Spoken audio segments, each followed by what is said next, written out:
concentré sur le débat, je vous le dis, je suis là pour choquer. Si tu nous dis que Rudy Garcia, il a le niveau pour entraîner le Napoli, alors Balerdi, il a le niveau pour jouer au Real Madrid. Rodrigo, sa hype, elle a duré 2 matchs la saison dernière. Mbappé, aujourd'hui, il est plus populaire que l'équipe de France et que Didier Deschamps. Mbappé, demain, il monte au créneau. Il dit Deschamps, c'est une pompe. Ils font un changement d'entraîneur. T'es sûr que 48 heures après, Deschamps, il a sauté. Mais je sais. un con Dédé. De Laurenti pense que le mec, il dépense 1 euro, il meurt. Je suis allé me faire la compile que ça mardi. La compile a duré 2 minutes, il n'y avait pas grand chose. C'était souvent les 3 bonnes tacles qui revenaient. Je me suis dit, attends, il y a que ça dans la compile. Guardiola, meilleur coach de l'histoire. C'est même pas le meilleur coach de l'histoire du Barça. Il faut arrêter avec Payet, c'est un grand joueur. Alex Ferguson, c'est juste un Giroud qui a eu beaucoup de moyens. C'est pour ça qu'il a réussi. Pendant des années, on se faisait dérouiller à chaque gros match. Ça fait penser à Rudy Garcia. Le match, il va débuter. Les 11 sur le terrain, ils vont se caguer dessus. On va sortir les pop-corn, on va observer tout ça. On va tous mourir. Moi, je n'y crois pas. On va se faire éliminer comme des putes. J'en suis sûr. J'ai déjà tout prévu. Le paquet de mouchoirs.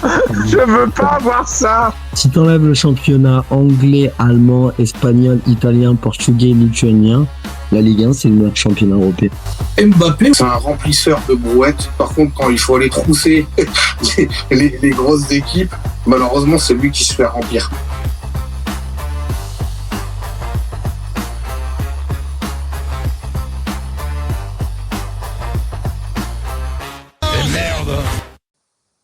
Salut à tous, super content de vous retrouver au beau milieu de la nuit pour un nouveau débat du FC Copain spécial mondial 2026.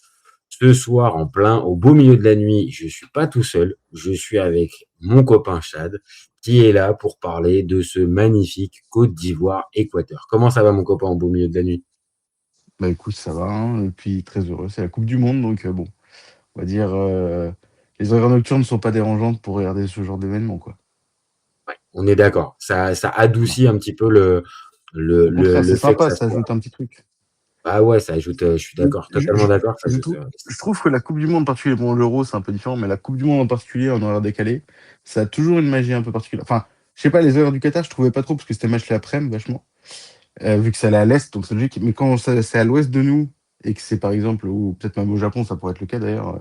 Mais oui, à une autre partie, quand le décalage est vraiment important, ouais, je suis d'accord. Ça rajoute une espèce de magie. Il est parfait. Je trouve que là, ce soir, c'est parfait. Genre, comme ils ont fait 22h, 1h et 4h, je trouve que c'est parfait comme disposition de match. Ouais, ça s'enchaînait bien. Bon, pour ça, il faut aimer le foot. Samedi, c'était violent. 6h, ouais. C'est dur. Ouais. Je suis bien, mais dans les prochains jours, il va y avoir encore 6h. Il va y avoir 6h en Autriche-Jordanie mardi soir. Bah, selon où ils jouent, en fait. Enfin... Mais on sera là. On sera là pour parler de l'Autriche-Jordanie. Bon, en tout cas, là, on va aller essayer d'aller vite parce que malheureusement, on va être vite rattrapé par un autre match, le Suède-Tunisie, de 4h du mat. Donc là, on va se poser un petit peu sur le match Côte d'Ivoire-Équateur. Et je te pose la question, mon copain, comme d'habitude, n'hésitez pas à commenter, liker et partager. Commentez si vous voyez qu'on est plutôt dans le vrai ou plutôt dans le faux, n'hésitez pas, on a besoin. Et si vous découvrez la chaîne, n'hésitez pas à vous abonner, c'est ce qui fait grandir la chaîne et c'est ce qui nous donne de la force. Voilà. Donc je te pose la question, mon copain, est-ce que là, avec cette victoire, la Côte d'Ivoire devient favorite du groupe E avec l'Allemagne, l'Équateur et Curaçao? On avait parlé, pour moi, la Côte d'Ivoire était, de toute façon, dans tous les cas, dès le début, un des 3 favoris. C'est un groupe qui est très serré. Et je t'avais dit, pour moi, l'Équateur et la Côte d'Ivoire, parce que je mets les 2 autres, sont au-dessus de l'Allemagne pour moi, malgré le score de tennis qui a été inscrit par l'Allemagne tout à l'heure. C'est vrai, tu l'as dit. Et bien avant le début de la compétition, tu doutais un peu de la qualité des Allemands pour pouvoir aller choper cette première place. Et c'est pas un secret, tu voyais et la Côte d'Ivoire et l'Équateur supérieurs à l'Allemagne. Donc ça, j'invite ceux qui voient ce débat-là à regarder ce qu'on avait dit auparavant. Donc, voilà. J'aurais pensé, et bon, après, on va en parler, il y a pas mal de choses à dire, que la Côte d'Ivoire, qui est une équipe que j'estime plus forte offensivement que défensivement, elle est justement peinée contre l'Équateur qui est solide. Et que l'Équateur, d'ailleurs, qui aurait pu, on l'a vu, je pense que les 2 transversales, elles sont quand même assez énormes, qui aurait pu prendre l'avantage justement sur ce genre d'occasion et après fermer le match. Et mais bon, malgré ça, on a vu un super match, je pense. Ah bah ouais. Je pense que la Côte d'Ivoire, il y a beaucoup de choses à dire parce que j'ai des conclusions à tirer vu que j'ai vu cette équipe la dernière fois à la Beaujoire. C'est vrai. Et je l'ai vu dans deux contextes différents puisque je l'ai vu en première mi-temps où Didier Deschamps a envoyé en ce qu'on pourrait dire l'équipe 1 malgré les formes parce qu'on jouait pas. Bon, je nie pas la victoire ivoirienne qui était méritée à la Beaujoire comme contre l'Équateur. C'est pas ça le souci. C'était que contre la France, on a vu une équipe A un peu empruntée physiquement parce que la plupart venaient de. Enfin, c'est vrai qu'il n'y avait pas les Parisiens en première mi-temps, mais quand même, l'équipe de France était vraiment empruntée physiquement. La plupart jouent dans les grands clubs, donc la plupart étaient encore plus empruntés. Et la seconde mi-temps, il avait mis une équipe qui était là pour jouer pour la forme, en fait, puisqu'il a aligné Mateta Thuram. Et ce soir, j'ai un peu l'impression que Emers Faé, il est un peu dans cette logique. J'avoue qu'Emers Faé est vachement critiqué, il me semble bien, en Côte d'Ivoire. Ah ouais, il est critiqué, hein. Il est critiqué parce que on considère qu'il a un vrai bon vivier à disposition.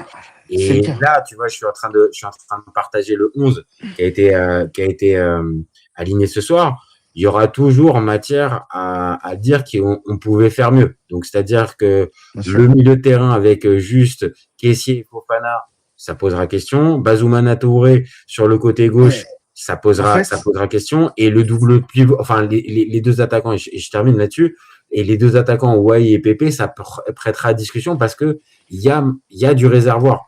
Mais justement, en fait, tu vois, il y a tellement de réservoirs que moi, c'est mon impression à la Beaujoire. Et bon, c'est vrai que j'ai pas demandé, enfin, j'ai parlé vite fait avec des Ivoiriens après le match, mais vraiment très vite fait, donc je leur ai pas demandé leurs impressions. Je devais partir vite après, donc c'était compliqué. Mais j'avais l'impression que Emers Faé, bizarrement, tu vois, il avait pas d'équipe type. Tu vois, c'est-à-dire qu'il savait pas. Tu vois, genre, Nicolas Pepe, pour moi, au vu de sa carrière, il a eu des problèmes, mais il a quand même une certaine expérience. C'était titulaire, normalement, à la Beaujoire. Ce soir, il le met. Je sais pas ce que tu en as pensé personnellement. Moi, je trouve pas. C'est moyen. Non, je le trouve moyen. Au contraire, tu vois, un Amad Diallo qui, pareil à la Beaujoire, monstrueux. Enfin, et moi, je connais. Mais Amad Diallo, en fait, c'est un joueur irrégulier, mais qui a un talent monstre. Je vais dire des folies, mais qui a un talent ballon d'or, en fait. Mais qui, à United, à l'Atalanta, enfin, à l'Atalanta, c'était un bon choix de carrière, mais à United, était peut-être parti un peu trop tôt. Malgré le talent énorme, c'est pour ça qu'United le recrute très cher, très jeune. Et il a raison, il a un énorme talent. Peut-être qu'il a perdu un peu de temps. C'est un joueur qui, s'il a le bon coach, peut devenir un joueur monstrueux, un peu à la façon d'un Dembélé. Moi, je le vois comme ça. Ah bah, il a une qualité. Ce que je trouve choquant, je sais pas si c'est parce que, tu vois, Emers Faé a une logique de. Vu que c'est un joueur que je veux mettre en condition qui tu sais, pas un peu dans un confort, qui veut pas mettre dans des chaussons. Au contraire, il veut peut-être le challenger. Il fait exprès à chaque fois de le faire entrer qu'en fin de match. Mais je trouve ça bizarre, tu vois. Parce que dans un match aussi serré, t'as quand même besoin de tes meilleurs joueurs. Et pour moi, Amad Diallo, c'est avec Diomandé les deux plus gros talents offensifs. Il y a Bazoumana Touré aussi, mais c'est encore plus jeune. Super saison à Offenheim, mais c'est un profil encore différent. Je trouve vraiment que tes certitudes, c'est Diomandé et lui. Et tu vois, bon, Diomandé, heureusement, il l'aligne, et je pense qu'il n'aurait pas le choix, sinon ça serait une tollée. Non, mais là, il n'y a pas de débat maintenant. C'est clair. De toute façon, Amad Diallo, là, vu son entrée, et même si en termes de jeu, c'est pas énorme, c'est lui l'homme du match. Parce que là, forcément, ce but marqué à ce moment-là de la rencontre, forcément, ça pour moi, le match était fermé, en fait. Je sais pas si d'accord, pour moi, parce que à la 75e, le match était fermé. C'était 0-0. Bah, je t'envoyais. Bon, moi, si vous voulez savoir, sur j'ai parié. J'ai parié sur le match nul et moins de 2 buts. Et j'envoie à Jaja, je sais plus à quelle heure, ça va passer tranquille. Et c'est quoi, 10 minutes après, évidemment, on a Amad Diallo. Mais en fait, pour moi, dans ma tête, ça allait être un match évidemment serré. Et j'avais l'impression que les deux équipes étaient trop maladroites dans le dernier geste pour marquer un but. Jusqu'au truc où Singo fait la passe pour Amad. Maintenant, quand tu regardes on va dire, quand tu refais un peu le film du match, moi, je vois quand même deux périodes distinctes. Je vois un début de match vraiment, je trouve, à l'avantage de l'Équateur. Avec pour moi, les 30 premières minutes, c'est Équateur. Ah ouais, avec une intensité folle. Dans les même duel physique, et pourtant la Côte d'Ivoire est solide physique. Ah ouais, normalement c'est un endroit où la Côte d'Ivoire est en capacité de répondre. Ce que j'allais te dire, c'est que justement, enfin tu vois, pour rebondir sur un truc, avec Faé, j'ai l'impression que des fois, c'est un peu le mec, tu vois, il aligne une compo, tu vois, pour moi, quand j'ai vu la compo de base, je me suis dit, ça va pas marcher. Je comprenais pas trop, tu vois. Et tu sais pas comment, c'est un peu comme contre la France. Par contre, la France, il y avait des circonstances aussi. Mais il arrive à changer l'équipe et au final, elle la fait rentrer dans l'ordre plus le match avance. J'ai l'impression que la Côte d'Ivoire, c'est une équipe qui rentre très mal dans le match. Elle fait souvent une première mi-temps qui est pas ouf, enfin, en dessous des attentes. Par contre, la deuxième, vers la 60e, 70e, ils commencent à rentrer dans le match. Ils envoient et ils finissent toujours par être clutch. Et il y a toujours un joueur qui se dépasse et qui met ce but. C'est une réalité, en fait. Quand tu regardes, c'est signe d'une équipe qui les peut aller lectures très de loin. match, Faé, il est plutôt bon. Et c'est un peu ce qui le sauve, on va dire, dans sa manière de coacher. Je pense que c'est son point fort, en fait. C'est pas sa maîtrise tactique, c'est peut-être même pas son esprit de groupe et de cohésion, c'est vraiment juste sa lecture de match. Alors après, à certains moments, ça ne fonctionne pas, et on dit pas mal en Côte d'Ivoire qu'il reste un peu toujours dans la même position et que il tente pas grand chose. Maintenant, on n'empêche que il y a pas mal de matchs qui changent via sa lecture de match. Et là, ce soir, on peut se dire pourquoi il met pas Diallo dès le départ, mais au final. Ouais, c'est ce que je dis, même déjà contre la France, en fait. Ouais, c'est-à-dire. Non, mais attends, regarde, enfin bon, ok, là, peut-être que les Ivoiriens diraient que j'abuse, mais pour moi, en termes de talent, Amad Diallo, c'est comme si tu mettais pas un Dembélé, un Olysée ou un Mbappé titulaire. Pour moi, enfin, quand tu es Ivoirien, c'est comme Diomandé. Pour moi, Diomandé, Diallo, c'est des joueurs, c'est titulaire, il n'y a pas de débat. Je suis pas Ivoirien, donc peut-être je suis pas légitime de le dire. Est-ce que pour moi, dans ma tête, c'est le cas. Le poids, on va dire, même si c'est pas un monstre, on va dire un monstre physique, Pépé. Mais est-ce que c'était pas ça qui était un minimum recherché? Parce que si tu pars, je te donne ma vision des choses, c'est que si tu pars avec un duo d'attaque, Wai avec Diallo en espèce de soutien, j'ai peur que peut-être ça manque de taille. Et on l'a dit, en face, c'est Pacho, c'est Incapié, c'est Ordonez. Ça manquait peut-être un peu de taille. Ouais, mais en fait, tu vois, le truc, c'est que j'ai trop l'impression, en fait, c'est vrai qu'il y a un peu ce truc dans cette attaque de la Côte d'Ivoire, où un peu tous les joueurs peuvent marquer, tu vois. Parce que moi, je trouve que Wai est souvent dégueulasse. Ok, mais c'est but, hein, rien à dire. Ah mais tu vois, par exemple, moi, je le trouve dégueulasse et je le trouve pas titulaire. Il tape la barre sur un vrai geste d'attaquant. Hein. C'est un vrai geste d'attaquant et il a pas de chance de taper la barre. Hein. Évidemment, il a quand même ce talent de pur neuf. Et c'est pour ça, d'ailleurs, qu'il le met... Mais moi, ce que je comprends pas, c'est il part en 4-2-4, si je dis pas de bêtises au début du match. Ouais, c'est un 4-2-4. Après, peut-être qu'on considère que Bazoumana Touré et Diomandé, c'est des milieux. Mais moi, pour moi, dans ce jeu-là, c'est des ailiers. Hein. Bazoumana, pour moi, c'est un... Je sais pas comment dire, c'est un espèce de milieu entre 8, 10, mais à la fois capable d'être ailier. Je sais pas comment expliquer un peu ce milieu agile, quoi. Je trouve que c'est ça, c'est vraiment un milieu explosif pour moi, Bazoumana. Je pense que c'est le pied gauche avec ce profil-là qui est recherché et qui est mis à cet endroit-là où il n'y a pas de titulaire naturel.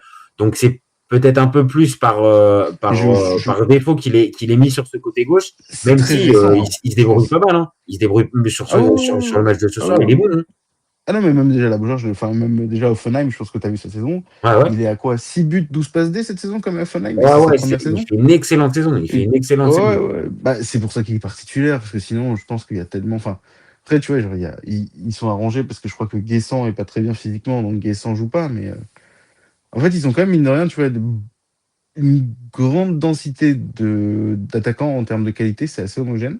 Mais, et pour moi, c'est logique, hors Diomandé et Diallo, il n'y a personne qui est vraiment au-dessus. Tu vois. Enfin, Pépé par l'expérience, mais je ne sais pas si Pépé en Coupe du Monde, parce que c'est super fort, hein, sur les amicaux et tout, il est même... non. Pépé, mais il n'y a aucune référence. Il n'y a aucune référence. De Nicolas Pépé en Coupe du Monde, moi, ça ne me vient pas du tout. Non, en Coupe du Monde, pas en Coupe du Monde.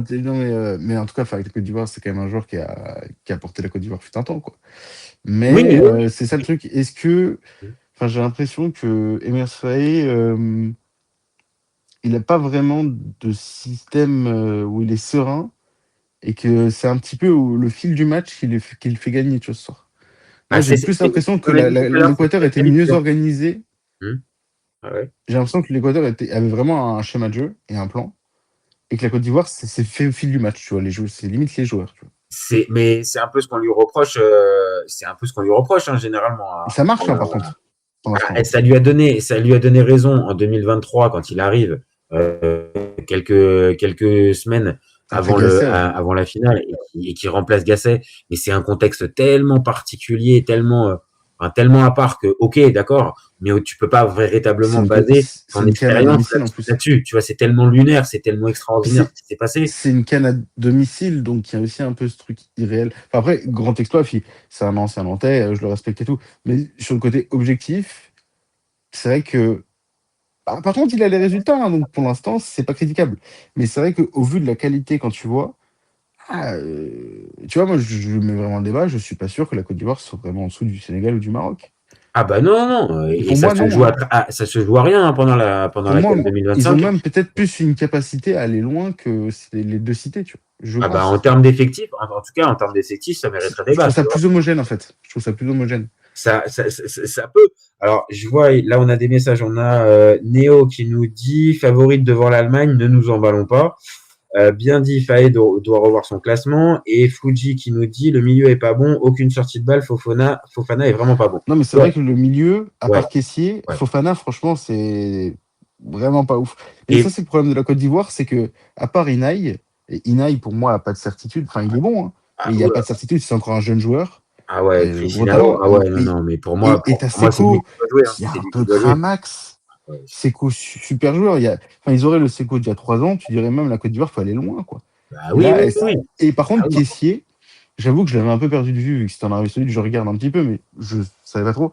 Patron, hein. Et je l'avais déjà vu à la Beaujoire, mais patron. Kessié, c'est. Il a eu du mal quand même en première, j'ai trouvé, tu vois, mais un peu à l'image, peut-être un peu à l'image de la Côte d'Ivoire, qui a subi, comme on disait tout à l'heure, ce fameux pressing intense et cette furia un peu Équateur, mais il est monté en régime au fur et à mesure du match, là où un Seko Fofana, je suis assez d'accord avec toi, Fuji, sur le chat, oui, il est pas bon, quoi. C'est plus le Seko Fofana qu'on a connu, donc quand tu vois Inao, pour moi, c'est lui qui doit jouer, quoi. Enfin, on voit bien c'est le truc que je me disais d'ailleurs quand je faisais les compositions probables de la Côte d'Ivoire pour la Coupe du Monde, ou même déjà pour quand ils affrontaient la France.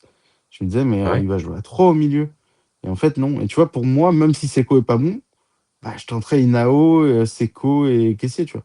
Parce que je pense que cette Côte d'Ivoire a besoin de jouer à 3 milieux. Peut-être que je me trompe, hein, mais moi, je jouerais à 3 au milieu.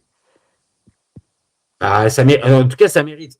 C'est parce que aussi, on vient de le dire, il y a un vivier énorme. Il y a quand même une qualité technique dans cette équipe. Conséquent. Je sais pas, un Guéladoué m'a frustré. Alors Guéladoué, moi j'adore le joueur. Franchement, j'adore. Il était limite. Il était limite ce soir en termes d'agressivité. C'était pas très loin. Le gars ce soir était pas aussi serein que d'habitude. Et pour moi, ok, offensivement, il a tenté les choses. Et techniquement, Doué, c'est comme son frère, il a quelque chose. Hein. Mais il aurait pu coûter le match et même la qualif à son équipe. Je pense que la Côte d'Ivoire fera top 3, c'est pas ça quand j'ai la qualif. Mais mine de rien, tu finis 3e, tu finis 1er, c'est pas la même Coupe du Monde. Hein. Ah non. La Côte d'Ivoire a mine de rien sur un bon chemin pour aller loin.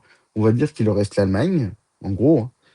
Et s'ils battent l'Allemagne, normalement c'est un 3e de groupe, à part s'ils n'ont pas de chance, c'est qu'il y a eu une nation qui a calculé le truc et qui font ça nous arrange de finir plutôt 3e que 2e. Bon, sans rentrer dans la théorie du complot, il pourrait avoir un parcours. Moi, j'avais déjà pronostiqué avant la Coupe du Monde. Peut-être que là, je suis un peu foufou. On va dire, je suis pas original, hein, soit Côte d'Ivoire, soit Équateur, va au moins en demi ou en quart.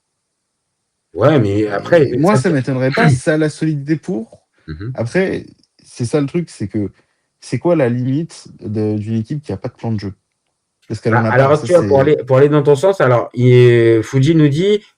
Qu'on se trompe parce qu'il a joué à 3 au milieu durant 4 ans et c'est vrai, le fameux milieu Sangaré, Kessié, Seko Fofana qui était fantasmé un petit peu parce que les 3 étaient à certains moments quasiment au max de leur carrière, ça a jamais fonctionné. Et ce qu'il nous dit, Fuji, c'est qu'aujourd'hui il nous sort une compo jamais vue et c'est vrai que le fameux double pivot avec Bazoumana Touré et Diomandé on ne sait pas si c'est des ailiers ou si c'est des milieux.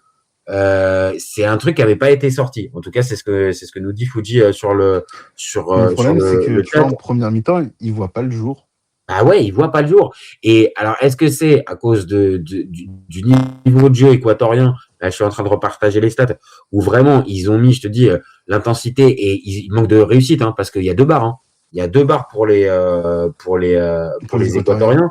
Et si ça fait 1-0 à la mi-temps, je pense qu'il n'y a pas grand-chose à dire. Je crois que la première barre, c'est 10e et la deuxième, c'est le 22e. Tu peux avoir 2-0 très rapidement, le match n'est pas du tout pareil, en fait. Ah ouais, c'est ça. Donc, ils ont la réussite. Et après, peut-être que l'Équateur, il faut en parler 2 minutes, c'est que l'Équateur a baissé de pied au fur et à mesure du Pour moi, du la match. 85e, pour eux, c'était plié dans leur tête, je pense. Ouais, je pense que c'est verrouillé. C'était dit, bon, Et ça nous attention, arrange le nul. sans te dire que c'est... Offensivement, ils n'ont pas réussi, quoi. Bah, en fait, sans te dire que ça va être un enseignement définitif de cette Coupe du Monde, mais déjà hier, on a vu le Qatar qui est revenu dans un match où la Suisse n'a pas été capable de le finir. Même l'Écosse, c'était pas. Non, mais chaud, attends, l'Écosse, pour aller dans ce sens-là, en fait, même là, ce soir, le Pays-Bas-Japon, tu sens que les Pays-Bas essaient de verrouiller derrière et au final, c'est mal fait. À un endroit, j'ai eu une sensation, maintenant, c'est peut-être juste une impression là, en regardant les matchs, que les équipes qui veulent verrouiller, mais pour qui c'est peut-être pas l'ADN naturel, bah, se font piéger si elles n'ont pas le fameux but d'écart ou but du break. Donc là, ce soir, l'Équateur, comme tu dis, peut-être qu'à la 85e, ils pensent que c'est terminé, mais...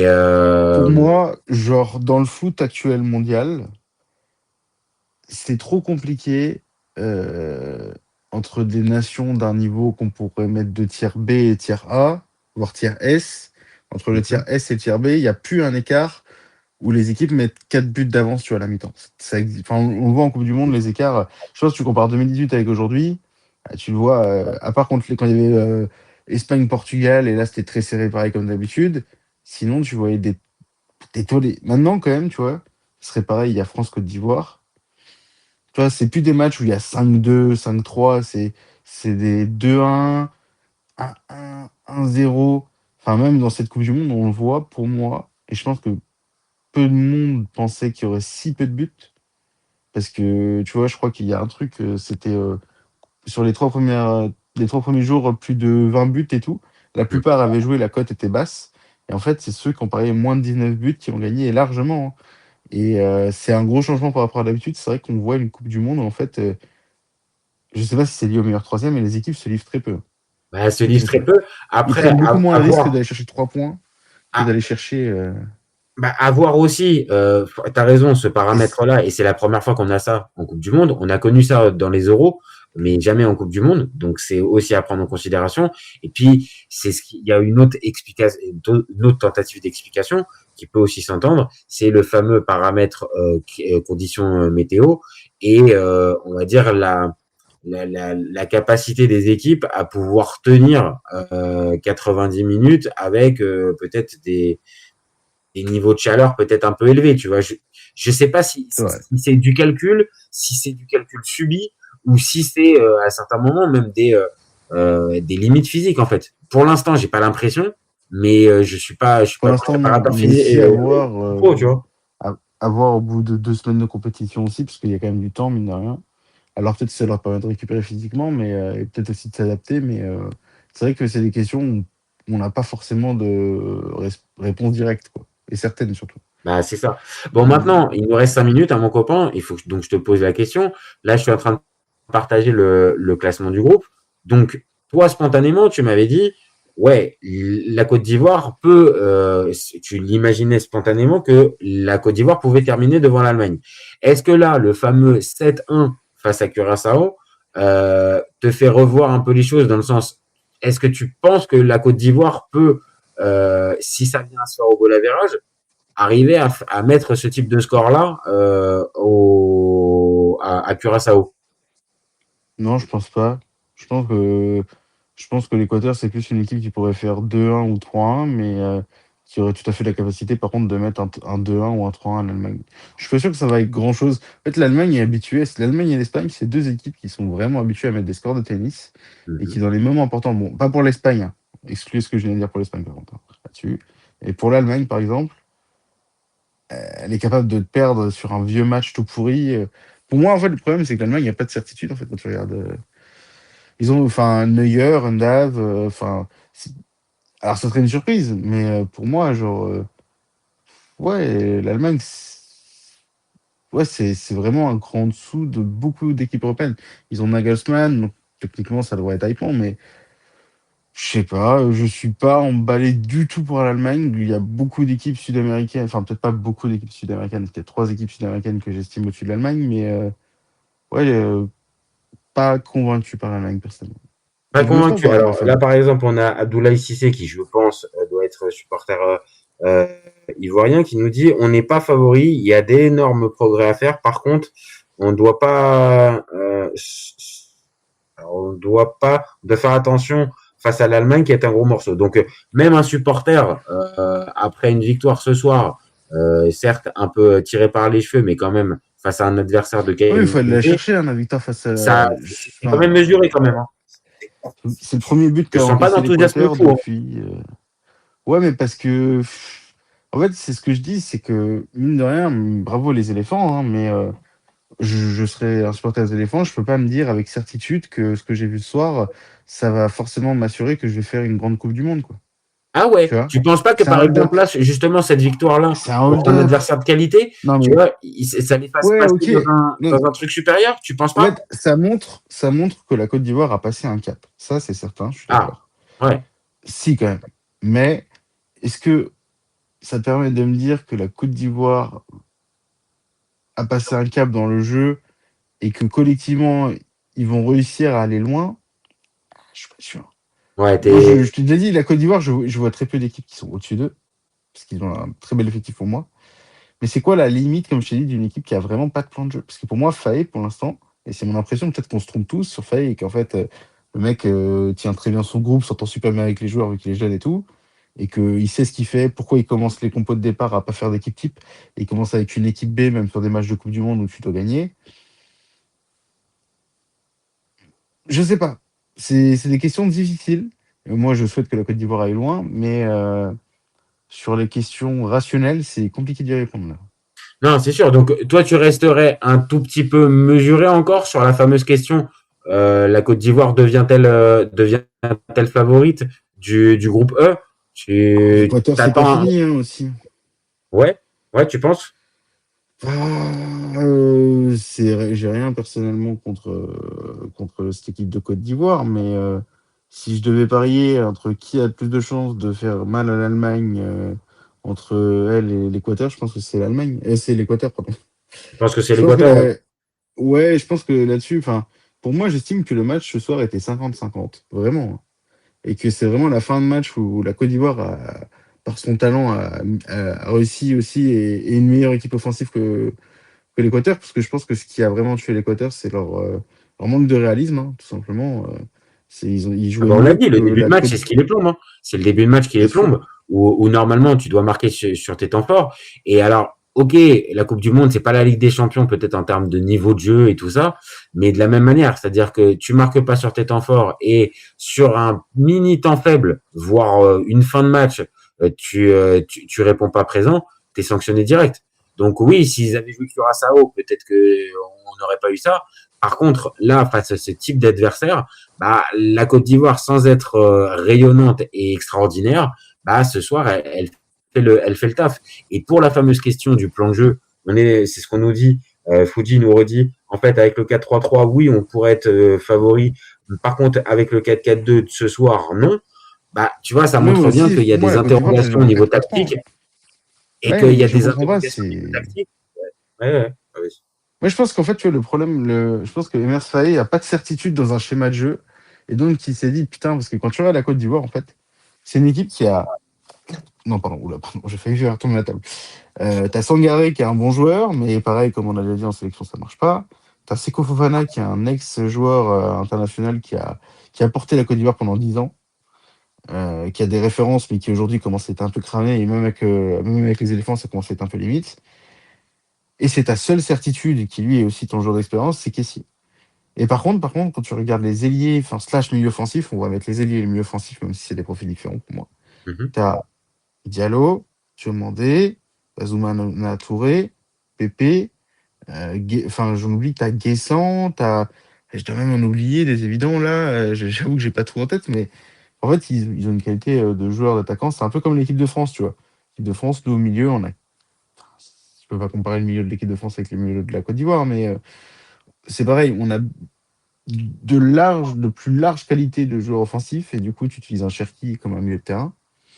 Et bah, eux, c'est un peu le cas avec un Bazoumana Touré, qui est un milieu offensif slash ailier, qui l'utilise aujourd'hui comme on va dire un pivot, hein, puisque c'est un pivot Pépé Bazoumana Touré. Mais les intentions, qu'est-ce qu'il a cherché à faire? J'avoue que j'ai pas trop compris. Pour moi, j'ai l'impression qu'il comptait sur un exploit de Diomandé, et puis c'est tout. En première mi-temps, c'est l'impression que j'avais. C'est ce qu'on. Alors, tu vois, il y a des avis qui sont partagés. Il y a Fuji qui nous dit, oubliez pas aussi que l'Équateur, c'est solide, le Brésil, l'Argentine et la Colombie galèrent contre eux. On t'invite, Fuji, on a fait un débat justement sur l'Équateur en précisant tout ça et que c'était la deuxième équipe sud-américaine en 2026. On a Boussima qui nous dit cette histoire d'équipe type n'est pas forcément valable dans la mesure où tous les joueurs sont de potentiels titulaires. Donc, tant que tu remportes le match, ton coaching est gagnant. C'est une façon aussi de...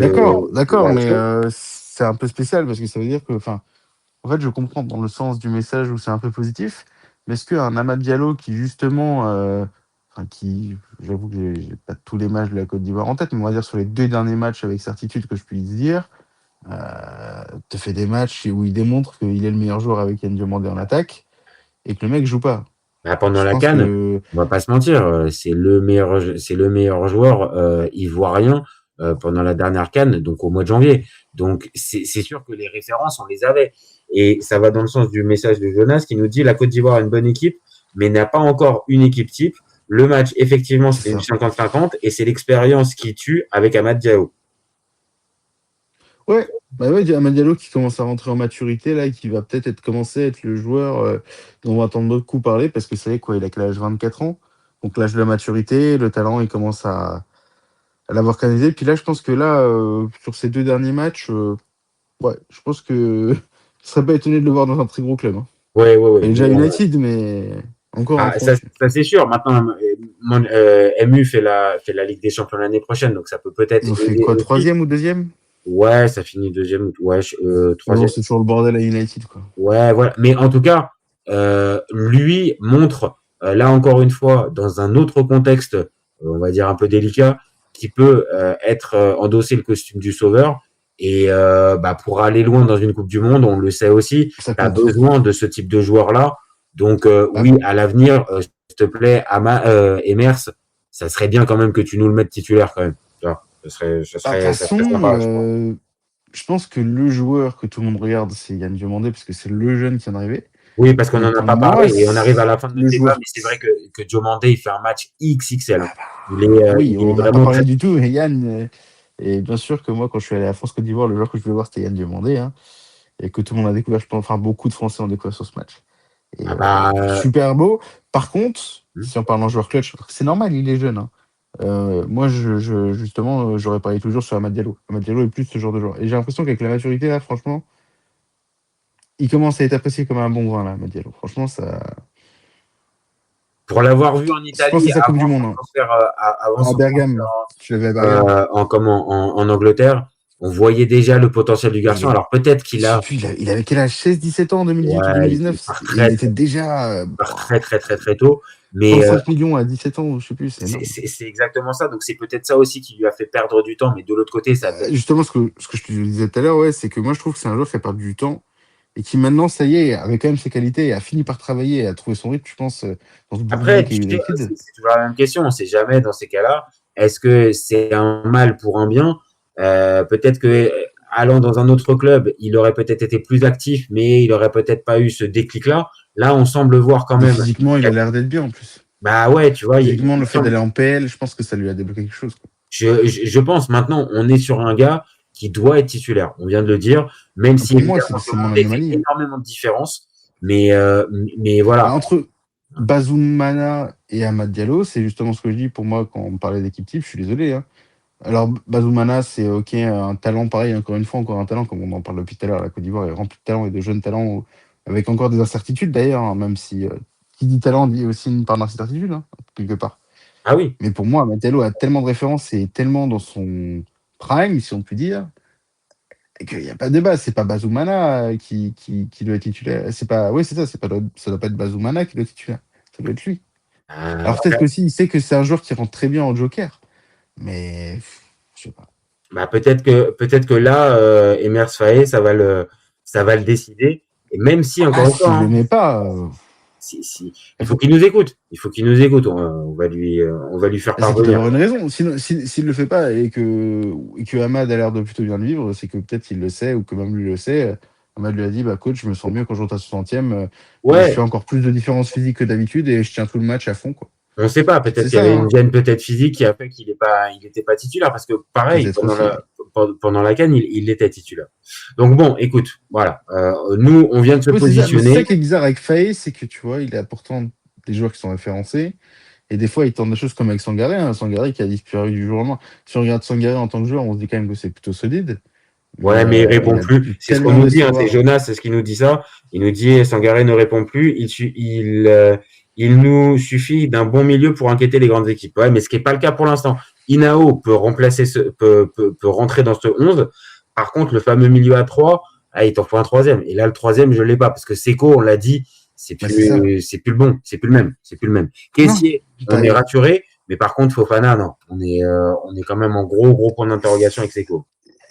Pour moi, justement, tu vois, un Bazoumana, tu vois, je l'aurais plutôt tenté en 8, tu vois, en 3e 8. Ah, peut-être. Mais justement, peut-être que ça peut être une option. Peut-être, hein. Inao, pour moi, peut-être je me trompe, hein, il est aussi 6 que 8, tu vois. Je trouve qu'il a cette capacité à pouvoir être un 6. Moi, je suis fan du joueur, donc moi, j'ai envie de te dire qu'il peut jouer même tout, même dans certains moments, il peut jouer. Il jouait à Ajaccio il y a un an, c'est ça, hein, quand le club a été liquidé, c'est ça. Ouais, je crois que c'est ça. Il est parti à Trabzonspor là cet été. Et c'est une folie. Ouais, franchement, je pense que lui il va avoir une cote de malade aussi. Et puis voilà, juste si on pouvait le voir un peu plus. On aime les joueurs de ballon, donc ouais. Mais tu vois, l'OM, je suis désolé, bon, je reviens, mais l'OM, typiquement, c'est un joueur que vous auriez dû chercher. Un Ivoirien, en plus, à l'OM, ça aurait collé de malade. Ça rappelle Drogba et tout ça. Ouais. Bon, là, on a préféré prendre Junior Traoré, c'est pas la même, ça n'a pas été la même limonade. Par contre, c'est un beau joueur. C'est un beau joueur. Mais... Si c'est le à mettre Junior Traoré d'Auxerre, il n'y a pas de problème. D'Auxerre, voilà. Auxerre, c'était un cadeau pour nous à l'époque. Mais c'était un autre contexte. Je pense qu'il était mis dans d'autres contextes. Bon, mon copain, on va devoir s'arrêter parce que là, il est déjà 3h09 et 4h09. Et là, moi, je ne veux pas te mentir, je suis en train de louper le Suède Tunisie. Donc là, moi, je vais être obligé d'arrêter ce débat. Donc, merci à toi d'avoir participé. Bon, on est d'accord. Elle est favorite ou pas? Vraiment pour terminer. Elle est favorite ou pas la Côte d'Ivoire de ce groupe? Allez, premier groupe là? Ouais. Allez, oui. Allez, vas-y. Après les 3 points. Allez, ça c'est une prise. Ça c'est la réussite ivoirienne. C'est une vraie prise de position. Demi-finale de Coupe du Monde, la Côte d'Ivoire. Bon. Et dernière chose, petit prono pour le Suède-Tunisie. Tu nous vois quoi? Allez, un petit 4-1 Suède. Oh. Je sais pas, je sens que ça va être la révélation de la Suède et que la Suède va être la surprise. Là. Et ben alors vous avez deux salles, deux ambiances. Vous avez un 4-1 d'un côté avec Chad, et puis vous avez un bon vieux 0-0 avec Jajaï. Bon, voilà. Faites votre choix. J'espère que j'aurai pas raison. Je préférerais un 4-1, mon copain, mais moi je sens un bon vieux 0-0. Il y a de la qualité dans les deux. Enfin, après, la Tunisie, ça a l'air plus compliqué quand même. Ouais, offensivement. Attends, c'est qui le coach? Attends, c'est Lamouchi, le coach de la Tunisie. Ouais, voilà, j'allais dire. Ah ouais, c'est Lamouchi, c'est ça. Ouais. Il a fait du bon travail à Rennes, mais à part ça, c'était compliqué. Hein. Ouais. Et puis ça fait un moment. Bon, en tout cas, voilà. Merci à toi, mon copain, d'avoir participé à ce débat. On reviendra demain dans l'émission quotidienne sur ce match-là. Donc, on n'a pas tout dit, mais on a quand même fait les grandes lignes de ce match-là. On a fait 40 minutes de live. Donc, merci à tous d'avoir suivi. Le live sera dispo en replay dans quelques minutes. Le live sera aussi dispo en podcast sur toutes les plateformes comme Deezer, Spotify, Apple Podcast et toutes les autres. N'hésitez toujours pas à commenter, liker, partager, même après le débat. Ça entretient la discussion et on peut vous répondre aussi. Et puis, comme d'habitude, vous gardez en tête qu'OFC Copain, et surtout pendant le Mondial 2026, on est ouvert toute l'année. Ciao les copains. Ciao.